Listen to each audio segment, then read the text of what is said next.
Order your copy of The Consultant Next Door today with the link below. You're listening to the Traffic and Funnels Show.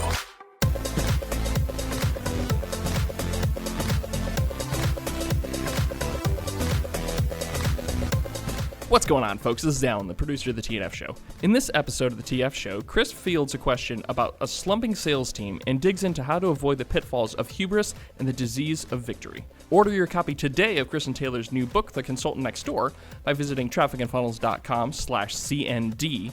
And don't forget to join our podcast subscriber community by visiting trafficandfunnels.com/subscribe to get a free gift from us and also to get access to special deals on our next level paid products.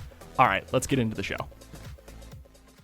Any advice for when your sales team does so well, you're having a record-setting month again, pacing above 300K, and then doesn't sell a single thing for literally 7 days and counting?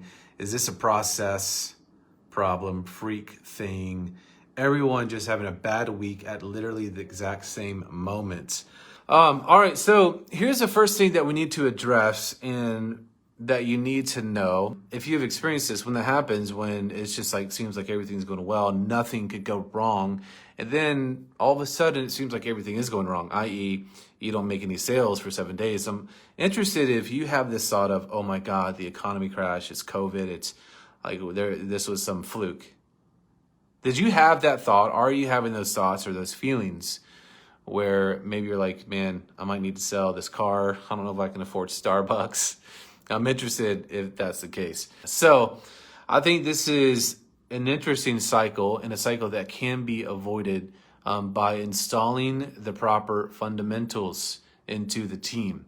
So typically what happens in a situation like this, albeit making sure there's nothing technical that is wrong, like your ad account breaks or you get suspended or ClickFunnels doesn't work. As long as there's nothing technical actually going on, typically what happens is when we are winning, and when I say we, I mean also the sales team, the marketing team, anybody who is in a role of production, they're a producer.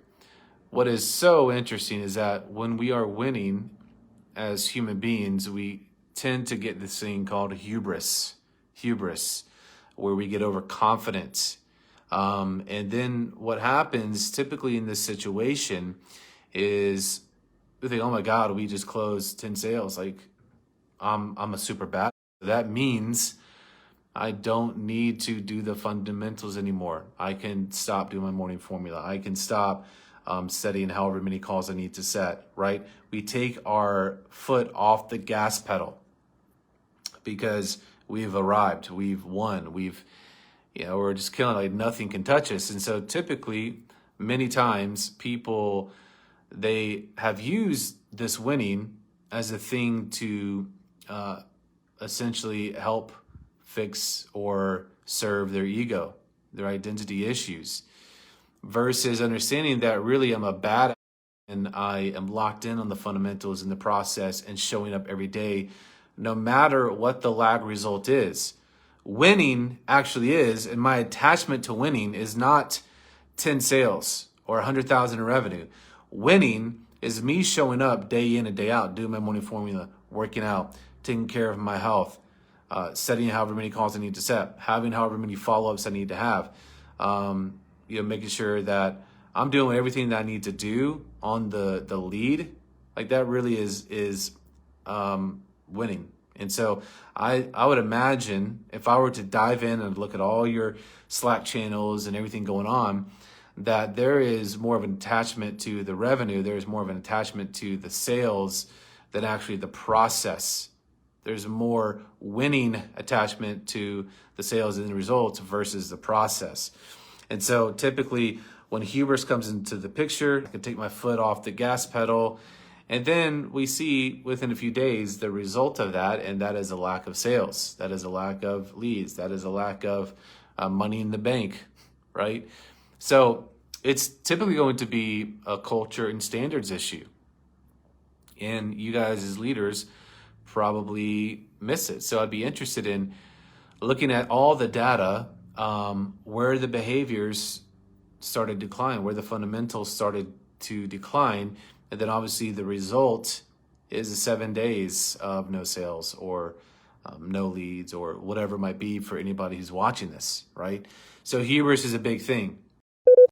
Hey folks, we'll get back to the show in just a moment. We wanted to give you a quick opportunity to learn about some fabulous ways to get additional value from the TNF show. Hang tight, we'll be right back. I want to give you something that has made me millions and millions of dollars. In fact, I'm releasing a new book here in the next few weeks, and I'm about to give you the opportunity to pre-order it for just 99 cents. But for the opportunity, I want to make a deal with you.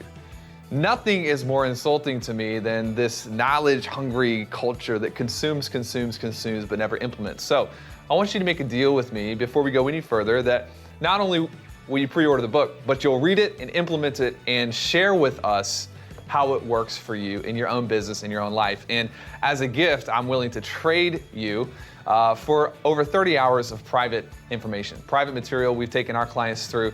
These are things that have thousands and thousands of case studies behind them. You can do that by pre-ordering. You can get the bundle if you pre-order that includes over 30 hours of material that we've really never shared outside of our private client groups. And you have until December 6th to do this. The book is 99 cents if you pre-order it. It's a steal of a deal. Millions and millions and millions and millions, at this point, probably over $100 million tracked back to this material. I'm not allowed to promise anything, but I can promise you, you will enjoy this if you implement it. And I want to give you everything you need to make sure that this is a viable investment of your time and your money. Pre-order your copy of The Consultant Next Door now by visiting trafficandfunnels.com/CND. That's trafficandfunnels.com/CND. Many times, and this is something that I'm going through right now with one of our businesses, is I'm having to adapt and adjust some things because success can be such a deceit, right? The $100,000 in revenue, $1 million in revenue, that 30% close rate. That can actually be a deceit to think that everything's okay. So as human beings, we don't typically like resistance. We don't like to put out a lot of effort, right? We like to be comfortable. We like the AC to be 72 degrees, or in my case, 68 degrees. We like to have plush leather. And so we typically are surrounding ourselves with things that match what we want in regards to comfort. So the idea behind this is when we are pushing, right, when we are driven, we're on fire and the pedals to the metal and we're doing whatever it takes to get to that end goal, we lose sight of that process is the game. That process is winning. That should be standard. That should be culture. And a part of that is having vision. So let's kind of summarize this. Hubris is going to be an issue, right? When you have success, because then success means, okay, maybe I don't have to work so much anymore, right? But then there's actually nothing there to keep the fire, keep the momentum. And of course, if you're at a place where maybe you've got multiple sales teams, so you have some diversity, so it's not that much of an issue, right? That's where we're at. But if your sales team does not have the culture of, no, I show up every day in and day out, unless I'm a scheduled break, a scheduled vacation, and I show up the same whether I'm winning or losing. That's the culture, that's the standard that you need to build. And so that should be a protectant against hubris and victory disease. Just because someone has won once, that doesn't mean anything. That's not impressive. Or if they've won 50 times, it's really not impressive. And if they are impressed by that, that means number two, there's a lack of vision, right? So let me give you this thought. If you are, and when I say you, could be your team. If you're impressed by your current results, this could be danger zone, because then you can be deceived by your current results and thinking that you've arrived, and therefore you can take your foot off the gas pedal and not show up and not execute the fundamentals, the things that got you to where you are right now. So the thing that's super important for you and for the team is to be preaching vision, right? You should always have a vision at least 90 days out for yourself, for the team. So, let's say the vision that you're accomplishing now is from 90 days ago. It's like, great, we're following the process, but overall, our goal, what we want to achieve is constant growth and constant expansion. So there's never really an arrival. There's maybe a milestone, right?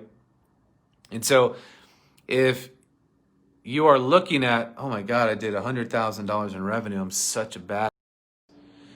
One of the biggest mistakes and pitfalls for an entrepreneur is boredom. And when you win, there's a lack of resistance, right?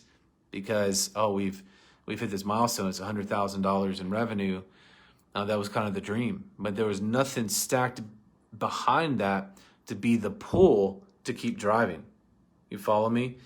So one of the ways to combat what you're probably experiencing right now, hubris, overconfidence, is vision. And vision is kind of the anchor. Vision is that thing that's going to pull the momentum forward.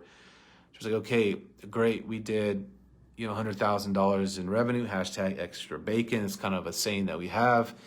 It's like that's the extent of our celebration. And of course, obviously, you can do more than that. But if you are not marching forward to higher and deeper and greater vision for you and for the team, then hubris will set in, overconfidence will set in, a rival will set in, and here you are. So, cash can tend to cover a multitude of sins. And again, in success, cash can be deceitful. And that's why we as leaders have to lock into the fundamentals. I'm always asking the team, Taylor's always asking the team about vision, about what's next. And that's when we're showing up and we're playing the game. And the money just becomes a byproduct.